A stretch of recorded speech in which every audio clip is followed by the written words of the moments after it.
Kedua, terus terang sangat terganggu sekali apa namanya degradasi habaib, kalau saya bilang degradasi habaib ya. Jadi sangat mengganggu sekali ke amalan-amalan kita nahdien. Padahal amalan-amalan kita nahdien itu banyak sekali sumbernya, terutama dari Imam Abdullah bin Al-Haddad.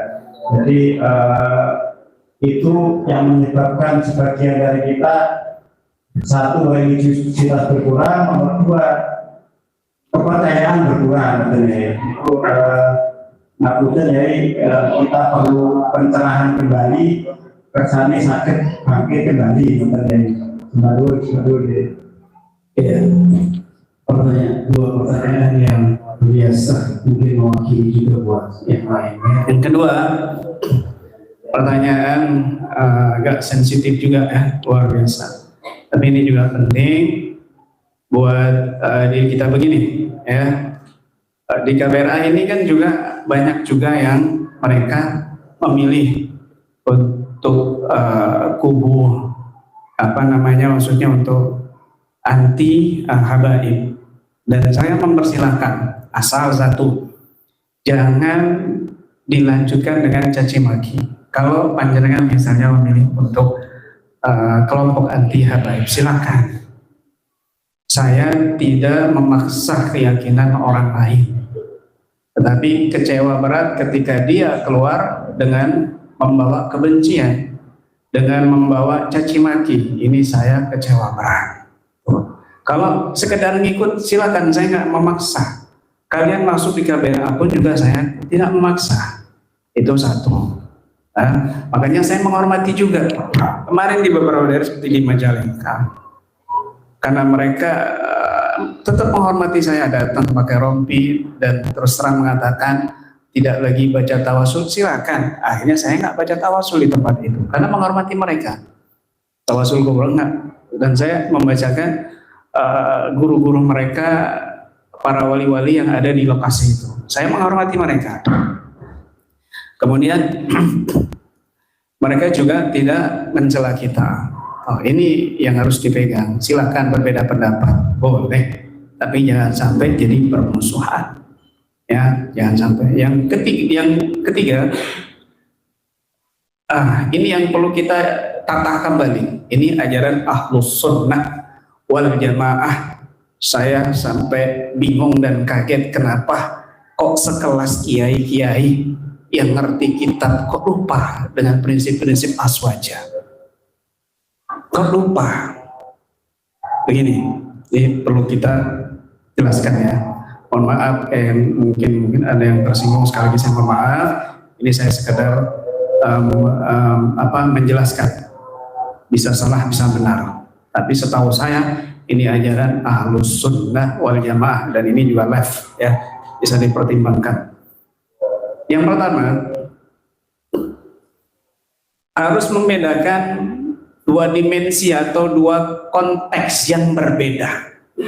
Yang pertama, kemuliaan yang hakiki di sisi Allah itu dengan iman dan takwa. Sepakat semuanya, muslimin muslimat semuanya sepakat. Ahlus Sunnah wal Jamaah, baik di luar Ahlus Sunnah, sepakat semuanya. Ya, kemuliaan yang hakiki yang mutlak itu di sisi Allah itu hanyalah dengan iman dan takwa. Ya ayyuhalladzina amanu inna akramakum indallahi atqakum. Inna akramakum indallahi atqakum. Ayatnya dibaca lagi nih. Ya. Yang mulia di sisi Allah itu adalah orang yang paling bertakwa. Saya mau tanya, ayat ini bicara tentang kemuliaan di sisi Allah dengan takwa. Satu. Kedua, dimensi atau konteks menghormati orang lain dari sisi jasa, dari sisi seorang guru, dari sisi manfaat. Ini hukumnya wajib.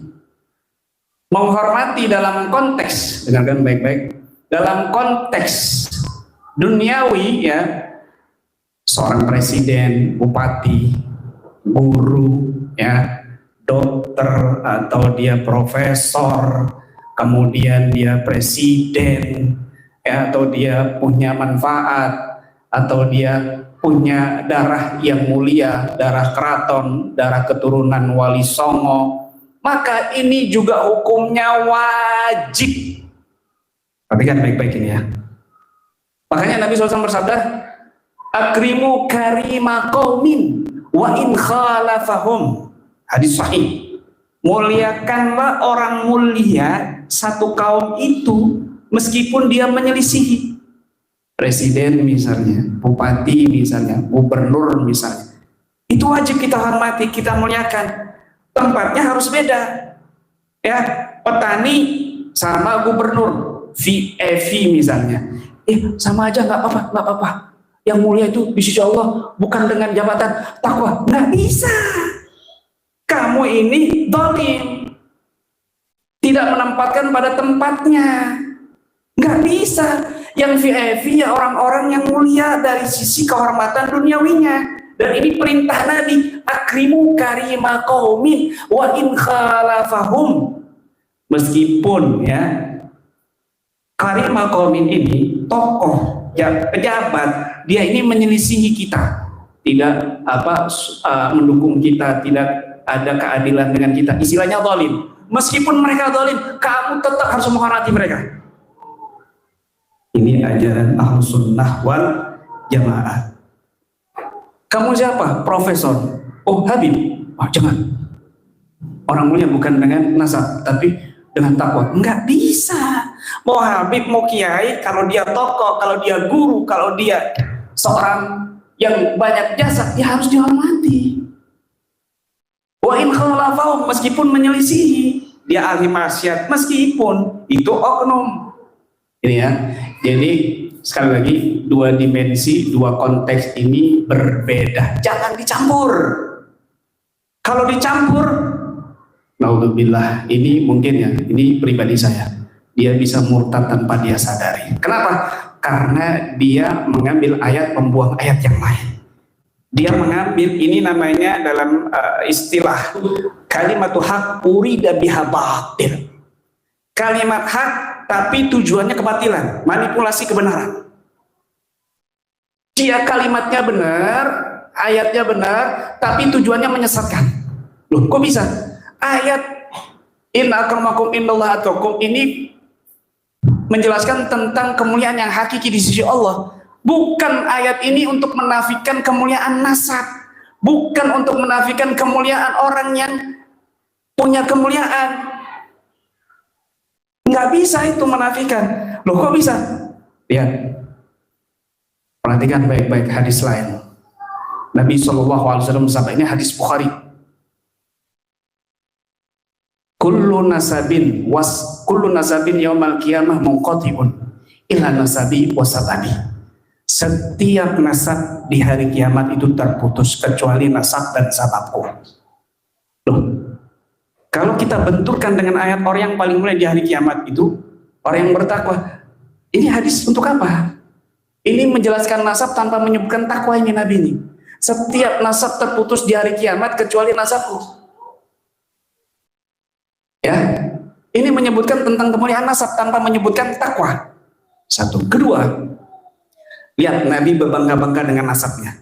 Innallaha astafa Kinanah min Quraisy wastafa Bani Hashim min Quraisy wastafani min Bani Hashim. Sesungguhnya Allah memilih Bani Kinanah dari Quraisy dan Allah memilih Bani Hashim dari Quraisy dan Allah memilihku dari Bani Quraisy. Tanpa menyebutkan takwa di sini, Nabi membanggakan nasabnya tanpa menyebutkan takwa. Ya, jadi jangan sampai kita menafikan kemuliaan nasab. Ini bukan ajaran Ahlussunnah wal Jamaah. Porsinya masing-masing. Kalau kemuliaan yang hakiki di sisi Allah itu takwa, nggak ada perdebatan sudah itu. Bukan dengan nasab, bukan dengan ilmu, bukan dengan jasa, tapi kemuliaan di sisi Allah murni iman dan takwa, nggak ada lain. Tapi dalam sisi yang lain, kemuliaan nasab, kemuliaan jasa, kemuliaan manfaat, ini wajib dihormati, wajib dipandang. Ini perintah Nabi. Lihat, abuhuma wa kana abuhuma salihah. Lihat bagaimana seorang anak yatim yang dijaga hartanya oleh Allah Subhanahu wa taala. Karena apa? Wa kana abuhuma salihah. Dan ada orang tuanya itu dia orang tua yang soleh. Ini menunjukkan bukti bahwa kemuliaan nasab, manfaat nasab ada di dunia dan di akhirat.